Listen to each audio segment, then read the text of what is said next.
বন্ধুরা, আজকে আমরা রওনা দিয়ে দিয়েছি উটির উদ্দেশ্যে। উটি তামিলনাড়ুতে অবস্থিত একটা ছোট্ট শহর, যেটা খুবই পরিষ্কার পরিচ্ছন্ন। এখানে কিন্তু সারা বছর ঠান্ডা থাকে। আর এই যে আমাদের কটেজটা, যার নাম হচ্ছে JIB কটেজ। এবার আমি তোমাদের দেখিয়ে দিই যে কোথায় বনফায়ার হয় এই কটেজে। এই ঠিক ওপরটায় উঠে গেলে এখানে কিন্তু বনফায়ার হয়। তো তোমরা দেখে নাও ওপর থেকে নিচটা কতটা সুন্দর দেখা যাচ্ছে, আর চারিদিকটা কতটা সুন্দর লাগছে দেখতে। একদম গ্রাম্য পরিবেশ, খুবই সুন্দর।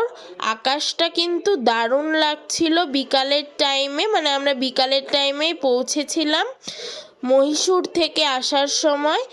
তো এটা কি পাতা আমি জানি না, তোমরা কমেন্টে জানিও। এবার বনফায়ার শুরু হচ্ছে। বনফায়ারে এখানে চিকেনের গায়ে মশলা লাগানো হয়েছে আর হালকা আঁচে সেদ্ধ করা হচ্ছে। খুব বেশি কিন্তু আগুন হলে এটা সেদ্ধ হবে না, ভালো পুড়ে যাবে। তো এই যে আমাদের চিকেন রেডি হয়ে গেছে। এবার আমরা চলে গেছিলাম বোট হাউসে। এখানে কিন্তু 4 জনের বোটও থাকে, আবার 2 জনের বোটও থাকে, 6 জনের বোটও থাকে, 8 জনের বোটও থাকে। যেটা 4 জনের বোট থাকে সেটাই কিন্তু নিজেদের চালিয়ে নিতে হয়, 2 জনেরটাও নিজেদের চালিয়ে নিতে হয়, কিন্তু 6 জন 8 জনেরটা মেশিনের সাহায্যে চালানো হয় আর লেকটাকে পুরোটা ঘুরিয়ে দেখানো হয়। তো লেকটা কতটা সুন্দর লাগছে তোমরা দেখতেই পাচ্ছ। লেকের জলটা কিন্তু একদম পরিষ্কার, কোনো নোংরা আবর্জনা কিচ্ছু নেই এই লেকে। এবার আমি একটু তোমাদের চালিয়ে দেখাই যে আমার কেমন লাগছিল চালাতে। তো এক্সপিরিয়েন্সটা কিন্তু দারুণ ছিল। আমি প্রথমবার এরকম কিছু এক্সপিরিয়েন্স করছিলাম, আমার কিন্তু খুব ভালো লাগছিল। তো এবার আমরা চলে যাচ্ছি অন্যান্য কিছু স্পট দেখব বলে। তো এখানে কিন্তু চকলেটের দাম কম, আবার চা কফির দামও কম। তোমরা আসলে এখান থেকে নিয়ে নিতে পারো। তো এবার আমি একটা শুটিং স্পটে চলে গেছি, মানে জায়গাটার নামই কিন্তু শুটিং স্পট। তো আমি একটু দৌড়ে যাচ্ছি, চারিদিকে দেখতেই পাচ্ছ কত সুন্দর গাছপালা রয়েছে। এখানে কিন্তু শুটিং হয় বিভিন্ন সিনেমার। তো দারুণ লাগছিল।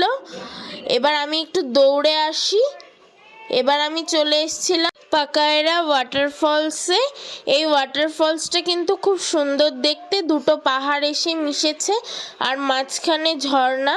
চারিদিকটা ঠিক এরকম জঙ্গল ছিল, কিন্তু জঙ্গলটা থাকলেও দেখতে কিন্তু খুব সুন্দর লাগছিল। এখানে কিন্তু বন্য প্রাণীরাও চলে আসে অনেক সময়, তো সেগুলোর বোর্ড লাগানো আছে।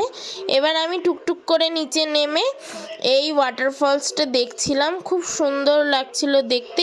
আবার কে এখানে কি করছে? আয়নায় নিজের মুখ দেখে আবার এখানে শুয়ে পড়লো। বাহ, শোয়ার স্টাইলটা তো দারুণ, আবার পড়েও গেল। এই যে হরিণ বাবুরা এখানে রয়েছে, প্রচুর হরিণ রয়েছে। এদের আমরা খেতে দিচ্ছিলাম বলে আগিয়ে আসছিল। তো ভালো লাগলে চ্যানেলটাকে সাবস্ক্রাইব করে দিও। টাটা।